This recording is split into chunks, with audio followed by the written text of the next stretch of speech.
And I think it's important to remember that when we're performing, we're not so much just reciting something from memory, playing the notes that we've been practicing for hours and hours.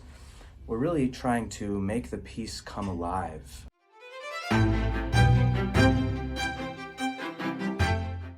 Hello, I'm Mr. Sam. I'm part of the piano faculty at H&S Conservatory. And today I want to share a couple tips about how can we achieve a more expressive quality in our playing. Expression, of course, in music is so important because music really is just telling a story or sharing a narrative. And I think it's important to remember that when we're performing, we're not so much just reciting something from memory, playing the notes that we've been practicing for hours and hours. We're really trying to make the piece come alive, try to make it sort of spontaneously and naturally just be born right in front of the audience. And one of the ways we can achieve this, I think, from a technical standpoint, is to think of grouped notes and melodies as one bigger arm gesture. And this is important not only for freeing up the arm and the wrist, but also for having more direction and shape in a phrase. And it will give you a more expressive tone as well. So the first example I'll play for you is, this is the second movement from Rachmaninoff's first piano concerto. And the beginning of the movement has this soaring, beautiful melody in the right hand. And one of the things I can do is think about these larger gestures when I'm playing grouped notes that will sort of guide my arm and my fingers. So I'll play a little bit.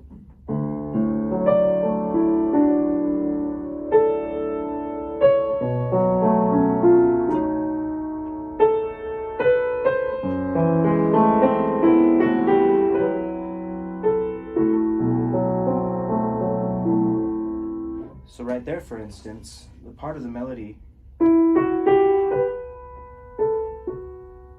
and this is all one phrase or one thought. So what I don't want to do is isolate the notes and give them all their own separate gestures. Rather, group them all in a bigger sweeping gesture. And another great tool for playing expressively is using a little bit of rubato, especially in music like Rachmaninoff.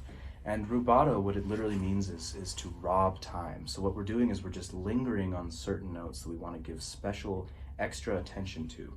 Just let yourself enjoy little moments. Let your audience enjoy little moments.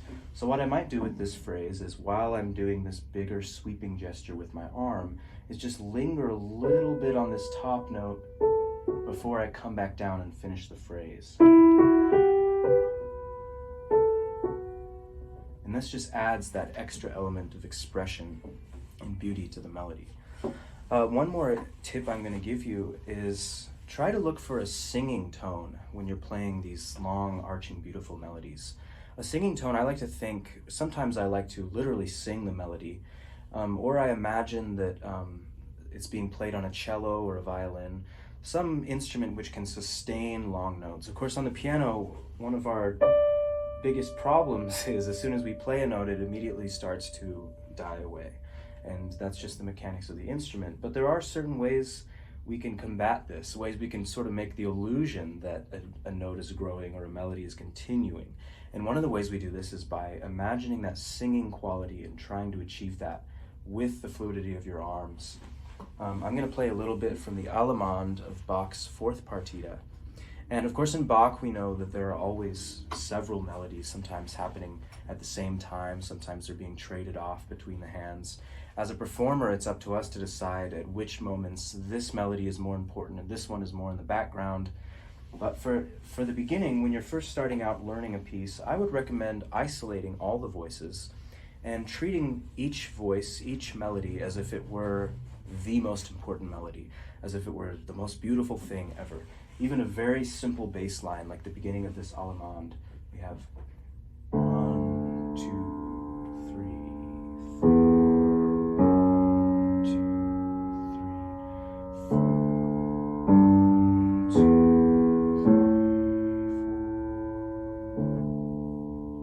4. So even something this simple, we can still give so much attention to. And I would do this with all of the voices. In the beginning of this movement, there are 3 voices happening. the tenor voice on top of the bass. 2, 3.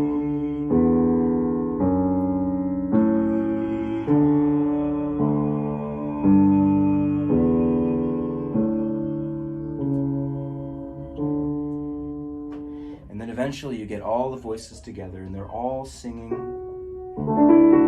You're using bigger arm motions.